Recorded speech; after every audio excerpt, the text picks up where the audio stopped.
Hello friends, now we are going to start with the another important topic of gate, that is a Laplace transformation. Let us begin.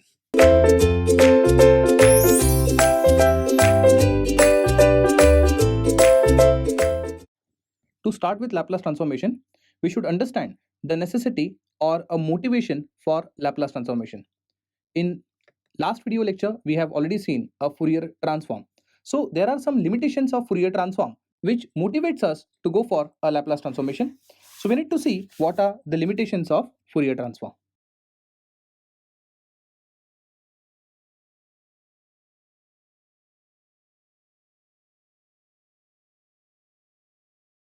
So what are limitations of Fourier transform? So let me tell you, Fourier transform is not applicable when the signal is unbounded, or to be very precise, Fourier transform fails for unbounded signals as well as for unstable system.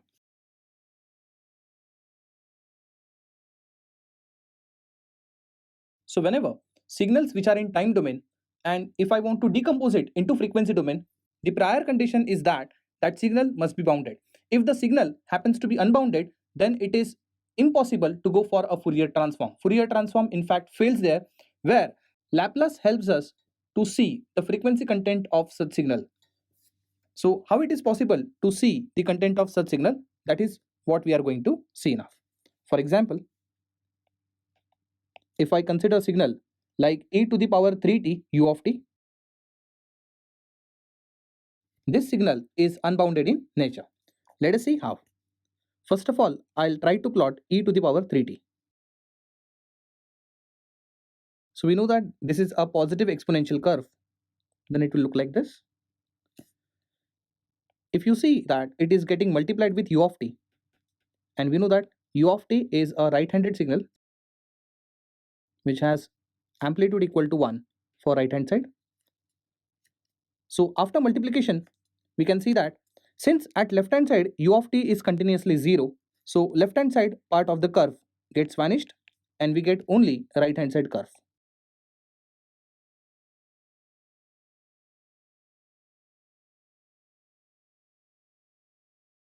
So this is e to the power 3t dot u of t curve. As you can see, its amplitude is approaching to infinity, so area under the curve is not finite. And we know that for Fourier transform to exist for a function, let's say f of t, it does exist only when integrating over minus infinity to infinity, mod of f of t dt should be less than infinity. So here, mod of e to the power 3t dot u of t dt, when integrated over minus infinity to infinity, it is not less than infinity. In fact, it is equal to infinity. Am I right? So Fourier transform fails here.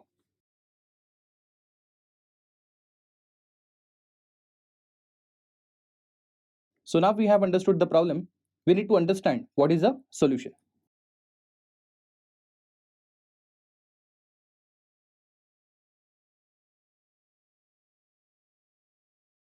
So solution for this unbounded signal will be provided by Laplace transformation. So how it really takes place, let us understand. For example, let's say f of t is unbounded function. Then what we do is we multiply this f of t with extra factor, that is e to the power minus sigma t. Now e to the power minus sigma t is called as a damping function. So this is called as a damping function.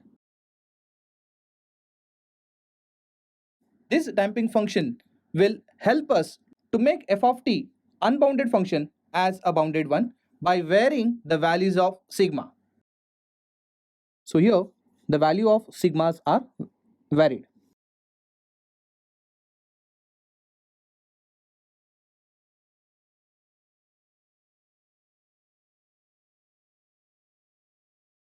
To make the function bounded. So let us see how. Now this f of t, let us take unbounded function, the same that we have taken example prior to this, that was e to the power 3t dot u of t. Is that right?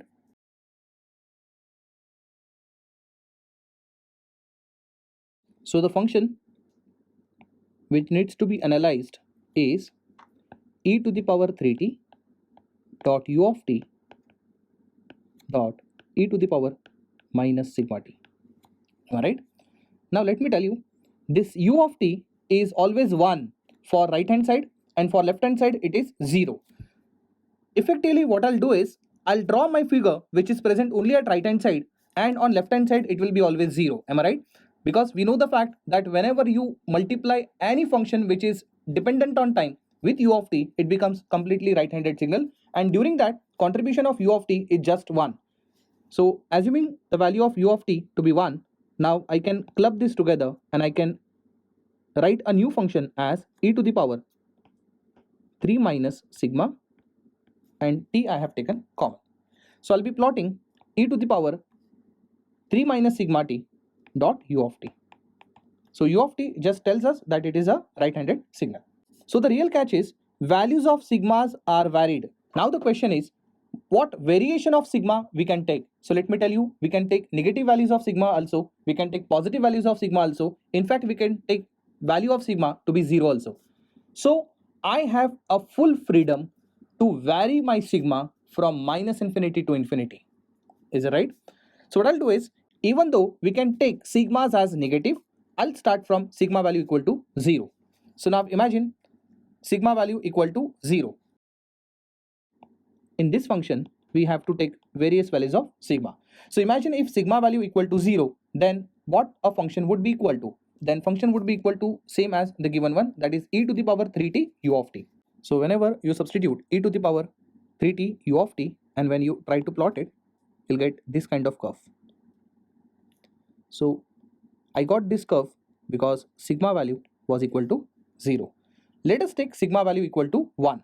So when you substitute sigma value equal to 1, what are you supposed to get? You'll get e to the power 2t dot u of t. Am I right? Again, like e to the power 3t u of t, even e to the power 2t u of t is also a exponential curve or a positive exponential curve. So you'll get this kind of curve for, let's say, sigma equal to 1. Let us substitute sigma equal to 2. With sigma equal to 2, when you substitute sigma equal to 2 here, you'll get e to the power t dot u of t. Again, you're getting a positive exponential curve for sigma equal to 2. Let me tell you, 3 values we have seen, that is for sigma equal to 0, sigma equal to 1, sigma equal to 2. For all those values of sigma, you got a curve which is a positive exponential curve. Area under the curve, it's still infinity, meaning that the condition for Fourier transform to exist is not satisfied. Am I right? Let us substitute sigma equal to 3. So when you substitute sigma equal to 3, what is going to happen? Then it will become e to the power 0 dot u of t. In fact, you will get only u of t. So when you substitute sigma equal to 3, you will get this kind of characteristic. Am I right? Let us substitute sigma equal to 4. So once you substitute sigma equal to 4, then what is going to happen? Let us see. After substituting sigma equal to 4, you'll get e to the power minus t dot u of t. Now see to it, you started getting negative exponential curve. So for sigma equal to 0, I'll get a negative exponential curve. So this is for sigma equal to 4. Further, for sigma equal to 5, you'll get e to the power minus 2t u of t. So you'll get a more negative exponential curve like this. This is for sigma equal to 5 and so on. Now this you will get for sigma equal to 6. This is for sigma equal to 7. This is for sigma equal to 8 and so on. Am I right? So now as you can see, Fourier transform for sigma equal to 0 is not applicable. Fourier transform for sigma equal to 1 is not applicable. For sigma equal to 2, even Fourier transform is not possible because all of them are positive exponential curve. Even for sigma equal to 3, it becomes u of t. Am I right? When you substituted sigma equal to 3, you got u of t. And for u of t, a direct Fourier transform is not possible. So even I'm not going to go for this option. But if you see sigma equal to 4 onwards, am I right? So all those set of sigma for which now I would say, since it is a negative exponential curve, area under the given curve would be finite. Condition for Fourier transform to exist is satisfied. So I can very well say that these are those set of sigma values for which a Fourier transform will exist. Am I right? So these are set of sigma for which Fourier transform does exist. Am I right? So let me remind you what was the condition for Fourier transform to exist.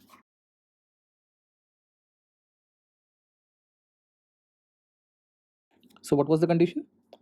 Integrating over minus infinity to infinity mod of f of t dt should be less than infinity. But we know that a problem occurs when f of t is unbounded one. So what we did is we multiplied f of t with extra factor that is called as a convergent factor, which is also called as a damping factor. So what we did is we have multiplied f of t with extra factor that is f of t with e to the power minus sigma t dt should be less than infinity. So you know what? Previously I was only checking this condition, but now I'll be checking this condition, whether a Fourier transform is possible for a given set of sigma values. Am I right? So I would consider now this is our new function.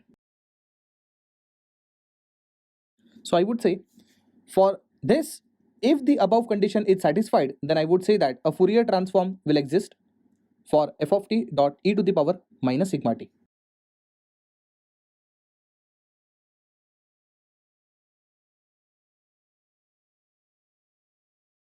So let us take a Fourier transform of f of t e to the power minus sigma t. So let me remind you what we have done. See, we assume that this f of t, if a bounded one, then only we can go for a Fourier transform, because only then this first condition gets satisfied. Our problem is Fourier transform fails whenever f of t happens to be unbounded signal. So to make it bounded so as to have a Fourier transform comfortably, what we did is we just multiplied our f of t with e to the power minus sigma t. This e to the power minus sigma t is called as a convergent factor. So experimentally, we have varied the values of sigma, and we have seen for some set of sigma values, this second condition gets satisfied. In that case, if the second condition is getting satisfied, I can say that now we can take a Fourier transform of not alone f of t, but we can take a Fourier transform of f of t dot e to the power minus sigma t. So let us take a Fourier transform of f of t dot e to the power minus sigma t. So assume this as a new function as g of t. And now if I ask you how to take a Fourier transform for a particular function, which is function of time, then the answer is, so Fourier transform for g of t will be given as integrating from minus infinity to infinity g of t e to the power minus j omega t dt. I'm sure you'll agree with this. Let us go ahead. So now a Fourier transform of g of t will be equal to integrating over minus infinity to infinity f of t dot e to the power minus sigma t e to the power minus j omega t dt. Am I right? And now this is equal to integrating over minus infinity to infinity. I'll keep f of t as it is. By using law of indices, I can club this together and I can rewrite this as, by taking negative sign out, I'll have sigma plus j omega in the bracket t dot dt. Is that right? If you see sigma plus j omega, so sigma happens to be real part, omega is imaginary part. So I can say that sigma plus j omega is a complex number. So let us assume sigma plus j omega as a complex number designated as s. So s is just a complex number. So now this will become equal to integrating over minus infinity to infinity f of t e to the power minus st dt. And I'm sure now you must have recognized this is nothing but your Laplace transform formula. Am I right? This is nothing but your Laplace transform formula. So I would say after solving this, you'll get some function which will be a function of S. Am I right? And this is what we called as a Laplace transformation formula. But if you see on left hand side, we had a Fourier transform for g of t. And what was g of t? Your g of t was f of t e to the power minus sigma t. So straight away, I would note it down over here. A Fourier transform of f of t e to the power minus sigma t is nothing but f of s. That is nothing but a Laplace transform of f of t. So this is the relation between a Fourier transform and Laplace transform. So you have seen how slowly we have switched from Fourier transform to Laplace transform. This kind of switching we have already seen. Such kind of switching we have seen when we went for Fourier series to Fourier transform. So you should also understand not only the topics, but you should understand how to switch from one topic to other. So we have seen how smoothly we have started from Fourier series to Fourier transform, and now how we have emerged our Fourier transform into Laplace transform. So here I would say that let's say if you have some function f of t, where f of t is a function of time, so I would say it is a time domain. If you want to get into frequency domain, there are two tools we have seen so far. Either you can go for a Laplace transform or Fourier transform. So if you take a Fourier transform, f of t will become f of omega. And if you use another tool, that is a Laplace transform, then it will become f of s. Am I right? If you want to have Fourier transform f of omega, its formula is integrating over minus infinity to infinity f of t e to the power minus j omega t dt, whereas f of s is nothing but integrating from minus infinity to infinity f of t e to the power minus st dt. So remember, this f of s gives you a Laplace transformation of f of t, and this f of omega gives you a Fourier transform of f of t. So I'm sure now you got the difference between Laplace transform and Fourier transform. You have understood what is the motivation to go for a Laplace transform, because there are some limitations of Fourier transform. Fourier transform fails for unbounded signal.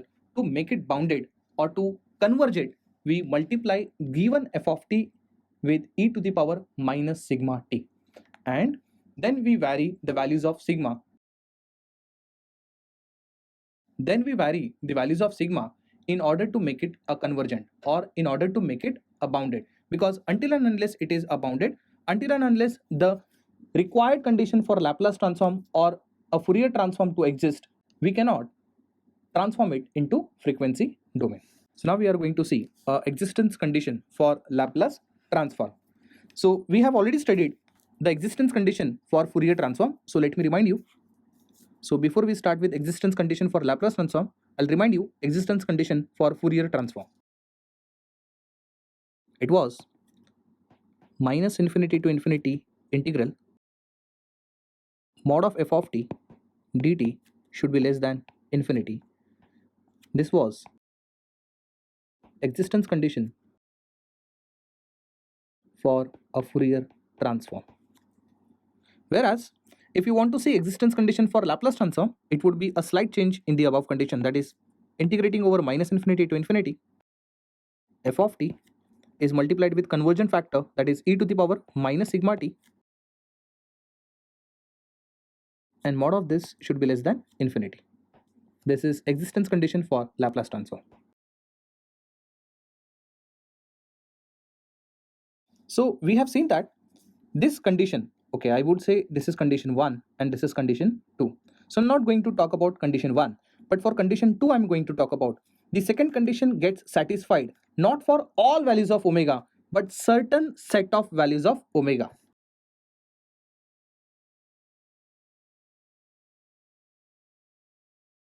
So those set of values of omega, or I would say those the region of values of sigma for which this above condition gets satisfied is called as a region of convergence.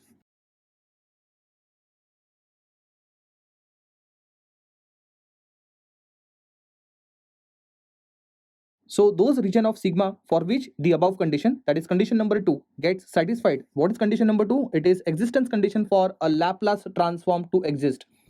So for those values of sigma for which the above condition gets satisfied is called as a region of convergence. Let me tell you, it is mandatory that condition 2 gets satisfied. Only then you can go for a Laplace transform. If the above condition is not satisfied for any value of sigma, okay, there are such functions where even condition 2 doesn't get satisfied. So I would say that for such function, even a Laplace transform does not exist. Yes, there are some functions for which even Laplace transform does not exist. But yes, right now I'm not going to talk about it. This is just an introduction to a Laplace transformation. So I'll give you an insight only when we will start it in detail. So now we are going to talk about a region of convergence.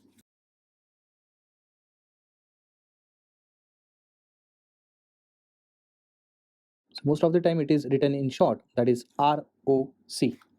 So region of convergence is defined as those region of values of sigma for which the existence condition for Laplace transform gets satisfied is called as a region of convergence.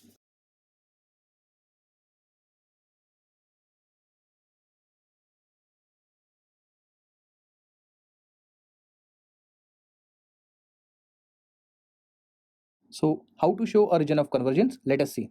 For example, we have already seen S is a complex number, and whenever I say it is a complex number, it will have a real part and imaginary part. So S is equal to sigma plus j omega.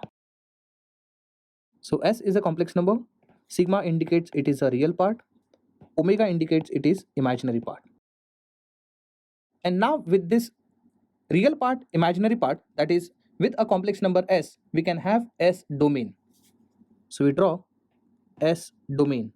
This S domain is nothing but a Laplace domain.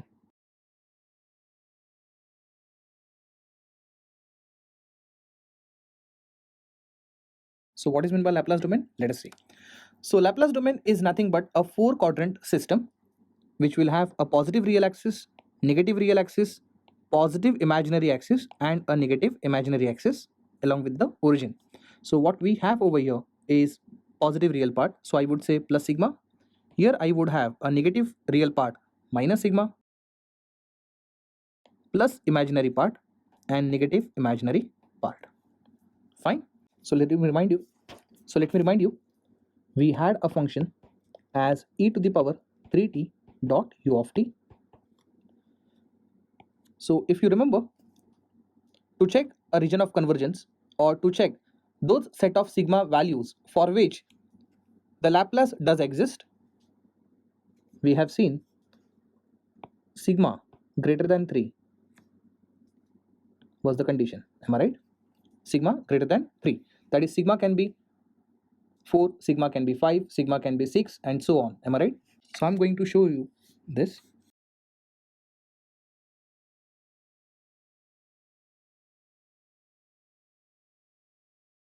So please try to understand. When I say sigma, it is nothing but a real part. So what should be the value of sigma for which the Laplace transform for the above function does exist is sigma greater than 3. So what is sigma? Sigma is a real part. So when I say real part, I should see only positive real axis and negative real axis. That too, when I'm saying it is greater than positive 3, it means I must have this point where sigma would be equal to 3. So a region which is sigma greater than 3, so of course I'm talking about 4, 5, that is any value of sigma which is greater than 3 is a region of convergence. To show the region of convergence, we draw ROC like this, the way I'm showing. So I'm showing you this area, this shaded area. This shaded area will indicate ROC. Please note that when I'm drawing ROC, I'm drawing the lines which are vertical. Vertical lines in such a way they are parallel to j omega axis. So every time it is going to give you some real part, okay? Because the region of convergence is always expressed in terms of real values, okay? So sigma is nothing but a real part of S. So it is mandatory that you must show your ROC which are vertical lines. So ROC should be vertical lines that is parallel to j omega axis. So it is a rule that you must draw ROC like this. So if you see, this whole area is nothing but sigma greater than 3 area. So this is a region of convergence for which Laplace transform of e to the power 3t u of t does exist. Am I right? So we will see some examples where we will have a Laplace transform for a given functions. Along with that, we will have the ROC. And with those certain examples, I'm sure you'll get this a clear-cut idea how to take a Laplace transformation and how a region of convergence works.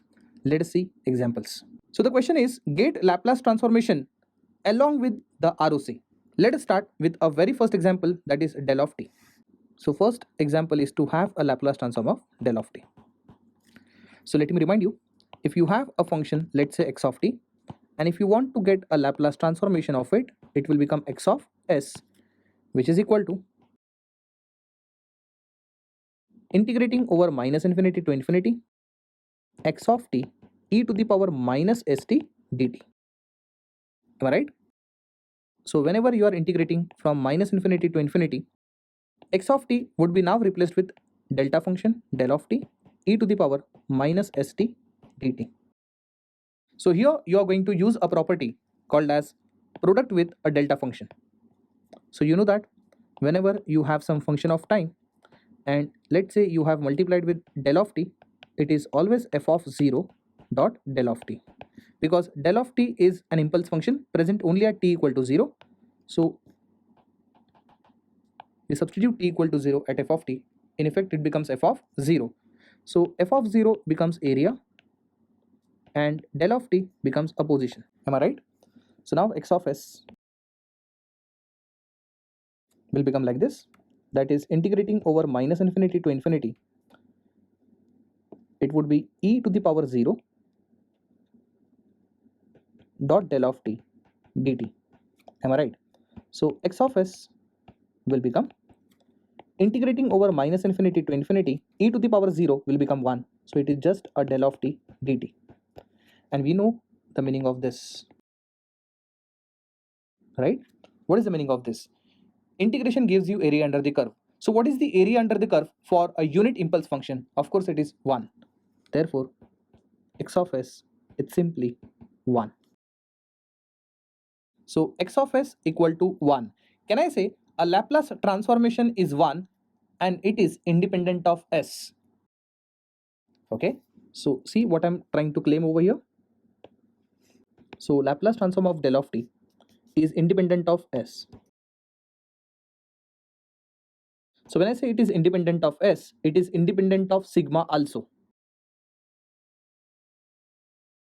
And when I say it is independent of sigma, sigma defines the region of convergence. And when I say it is independent of sigma, it means its ROC is nothing but the entire S-plane.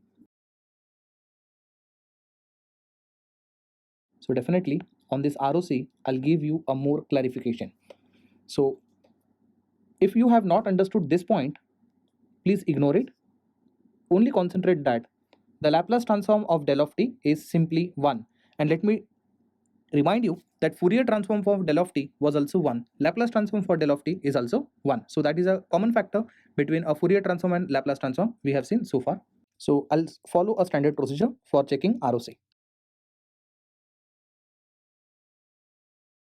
So for ROC, we check the existence condition of Laplace transform. So what was the existence condition for Laplace transform? In fact, we should check existence condition first before taking a Laplace transform. So what we have done is we have taken Laplace transform of del of t and now we are checking whether Laplace transform does exist or not. So logically, we should check this condition first.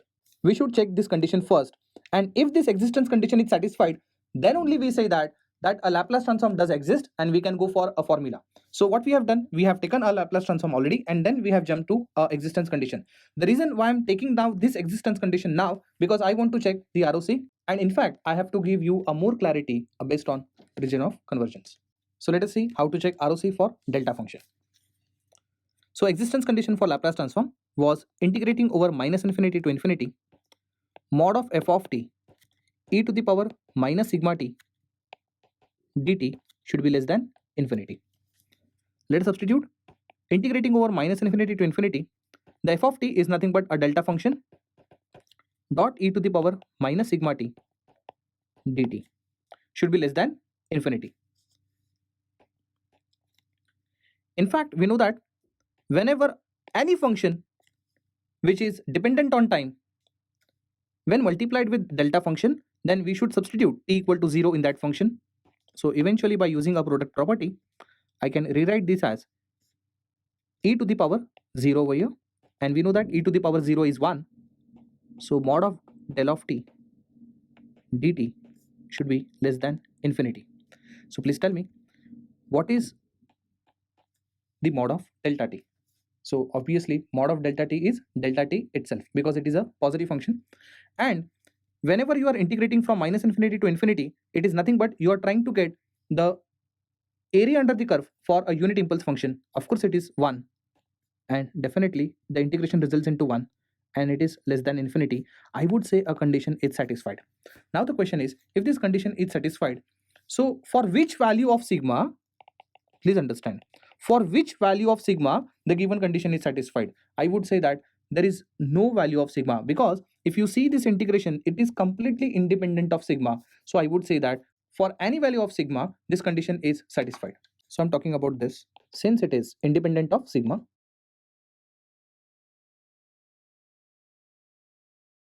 for any value of sigma,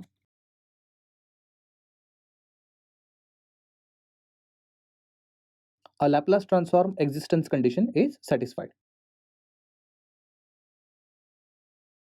Now, since we have a freedom to choose the value of sigma, I would say a sigma can be anything between minus infinity to plus infinity. So I would define my ROC, that is a region of convergence, like this, that sigma can lie from minus infinity to infinity. That is, I would say it is entire S-plane. So I can in fact show this graphically also. So I would show this graphically.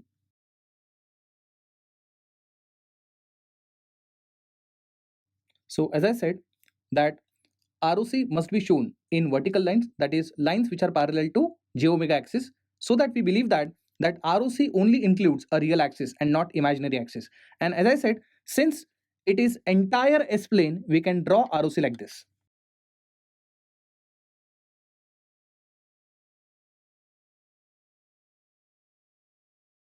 So this is how we can show the ROC. Those shaded lines are showing a region of convergence where a Laplace transform does exist. So as we know, for delta function, ROC is entire S-plane, then I can actually go from minus infinity and I can continue it up to plus infinity. So it shows the entire S-plane is ROC for delta t. So as I said, we should actually go for this first. That is, we must check existence condition for Laplace transform, and only then you should go for a Laplace transform original formula. So for rest of the examples, what I'll do is I'll check existence condition first. I'll make sure that a Laplace transform does exist. We will also see for which set of sigma this condition is satisfied, and only then we'll go for a Laplace transform. Let us go for the next example. Starting with the second example. Now we will have a Laplace transform for u of t. So as I said, before I go for a Laplace transform, first of all, I'll check whether a Laplace transform is possible for u of t, or I will see that for which sigma values this Laplace transform will exist. And in that case only, I'll go for a Laplace transform formula. So first of all, we will check for ROC.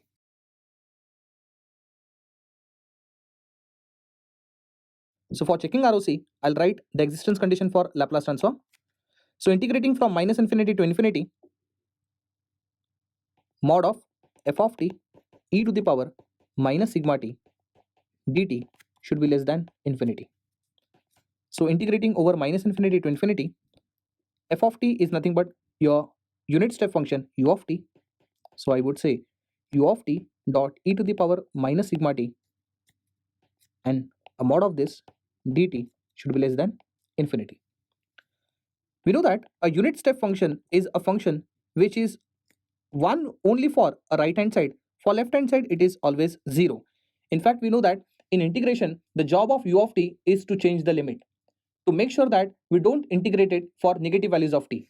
So new integrating limit would get modified from 0 to infinity, e to the power minus sigma t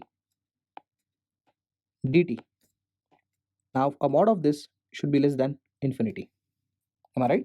What does that mean is, if this condition is satisfied, then only I would say that a Laplace transform for u of t will exist, otherwise it is not possible. Or I would also see that to what range of values of sigma this condition is satisfied, and this is what we define as a region of convergence. So let us say, let me assume that sigma is greater than 0. What is meant by sigma greater than 0? It clearly means sigma is positive. If sigma is positive, we will see how e to the power minus sigma t looks like. Please don't misinterpret that I'm talking about this negative or positive. We cannot change this negative sign. What I'm only deciding whether this sigma is positive or negative. So I'm deciding right now sigma is positive. So if sigma happens to be positive, then effectively it will remain as e to the power minus sigma t only. I hope you understood this. And when I have to plot this, that is e to the power minus sigma t, we know that it was multiplied with u of t. So it is multiplied with u of t. It means it is a negative exponential curve present only at right hand side.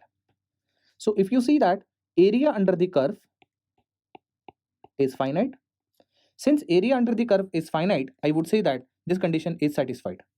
So I would say area under the curve is finite. Am I right? But then I would go for sigma less than 0. So when I say sigma less than 0, what does that mean? Sigma turns out to be negative. Now please understand, our function was e to the power minus sigma t, and if sigma happens to be negative, negative will become positive, and if it is positive, then it will become a positive exponential curve. Is that right? Then e to the power minus sigma t, since sigma value would be negative, it will become a positive exponential curve present at right hand side. Then it will look like this.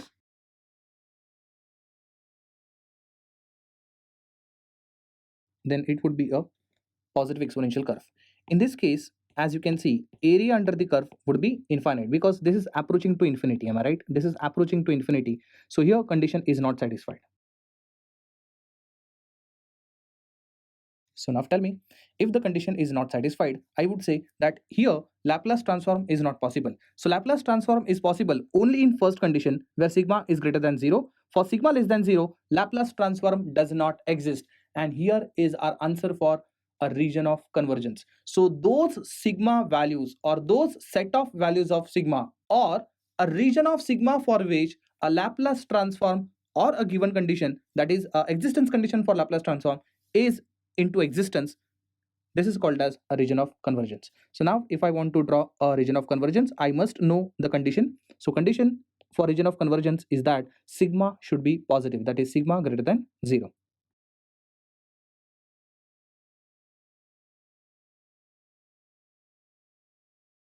So what does that mean? Since sigma is greater than 0, I must highlight the part which is a right half of the S-plane. So I would say this is the highlighted part, or those are set of values of sigma for which ROC is into existence, or for which a Laplace transform is into existence. So this set of sigma values, that is sigma greater than 0, is nothing but your region of convergence. So I'm sure now you have understood that a Laplace transform for u of t exists only when a sigma greater than 0. Since now we have understood that this condition is satisfied for certain values of sigma, therefore a Laplace transform for u of t will also get into existence. So let us calculate a Laplace transform for u of t now.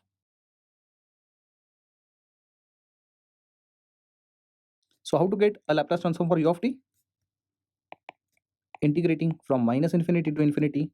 I'm sure you remember the formula. It is f of t e to the power minus st dt, where f of t is a function of time, which is u of t, dot e to the power minus st dt. So we know that a presence of u of t only changes the limit. it makes sure that you are not integrating for negative values of t. So a new integration limit will become from 0 to infinity. So from 0 to infinity, you know that from 0 to infinity u of t is always 1. So what is remaining is e to the power minus st dt. So integration answer would be e to the power minus st upon minus s, and the lower limit is 0, upper limit is infinity. Then this 1 upon minus s, I can take it out, but instead of taking negative value of s, I'll take positive value of s.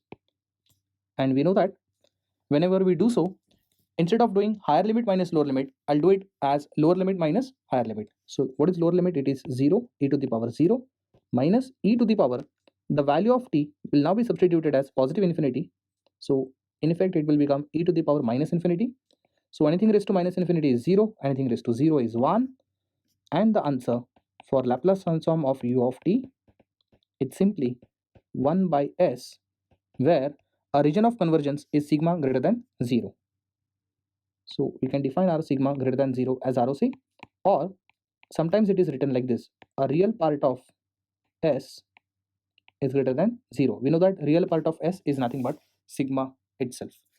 So only one thing is left, that is u of minus t. So now I'll leave it as homework for you. Follow the same procedure. See to it that Laplace transform for u of minus t is minus 1 upon s, where a region of convergence you will get as sigma less than 0. So the way we have done that, first you have to check for region of convergence, that is by using existence condition for Laplace transform, and in second you have to use the actual formula and try to get a Laplace transform for u of minus t. It would be minus 1 upon s, and a region of convergence is sigma less than 0. So when I'm trying to draw sigma less than 0 area, so this is just a S plane. So region of convergence would be this one, that is left half of S plane.